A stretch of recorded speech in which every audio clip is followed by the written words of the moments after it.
First chapter बोली व उपभाषा के बोली व उपभाषा क्या होती है। बोली क्या होती है? भाषा का क्षेत्रीय रूप बोली कहलाता है। ये भाषा का अल्प विकसित रूप होता है। इसे सामान्यतः बोलचाल में प्रयोग किया जाता है। इसमें सहायता की रचना प्राय नहीं होती। कुछ साहित्यकारों ने बोलियों में सहायता की रचना की थी, जैसे घोड़स्वामी, तुलसीदास ने रामचित्र नाम से विद्यालवली, सूरदास ने सूरसागर।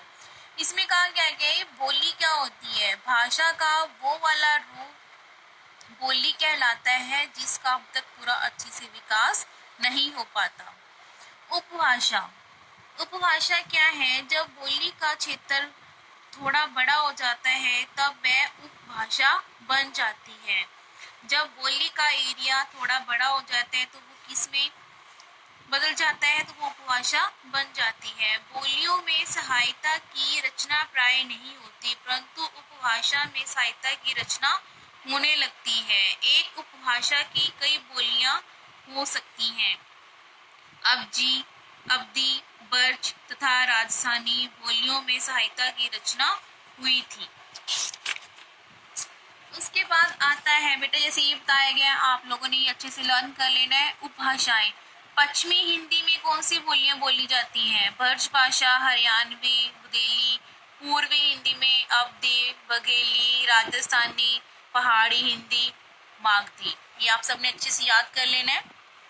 उसके बाद क्या है? लिपि। लिपि क्या होता है? लिपि का अर्थ है लिपना।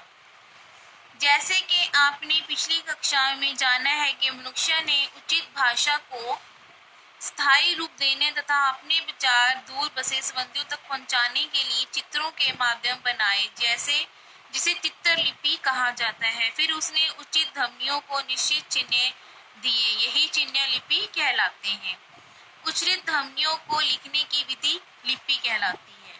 जब हम ध्वनियों के थ्रू एक दूसरे को समझाते हैं तो वो क्या कहलाते हैं? चित्रलिपि। बेटा जो आपको ये हाईलाइट्स करे होते हैं ना सर्कल्स, वो आप लोगों ने अच्छे से लर्न कर लेना है। जैसे देवनागरी विश्व की क्या है? एकमात्र वैज्ञानिक लिपि है। प्रत्येक ध्वनि के लिए एक चिन्ह निर्धारित है। ये आप लोगों ने अच्छे से लर्न कर लेना है। उसके बाद क्या आता है? सहायता। किसी भाषा को संचित ज्ञान कोश को सहायता कहते हैं। इसमें दो प्रकार होता है, गद्य सहायता एवं पद्य सहायता। गद्य सहायता क्या होता है? जब साहित्यकार साधारण रूप से बोलचाल की भाषा में अपने विचार व्यक्त करता है तो वह गद्य सहायता कहलाता है।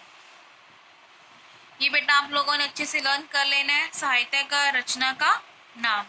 आगे आता है पद्य सहायता। जब साहित्यकार अपने विचार तुकबंदी अथवा लय द्वारा व्यक्त करता है। पद्य क्या होता है? जब अपने विचार लय के थ्रू बताते हैं तब उसको पद्य सहायता कहते हैं। जैसे ये बना रखा है बेटा टेबल, पद्य, दोहा, छंद, कविता, साखी, गीत, पद। जब हमें एक कविता के रूप में बताते हैं,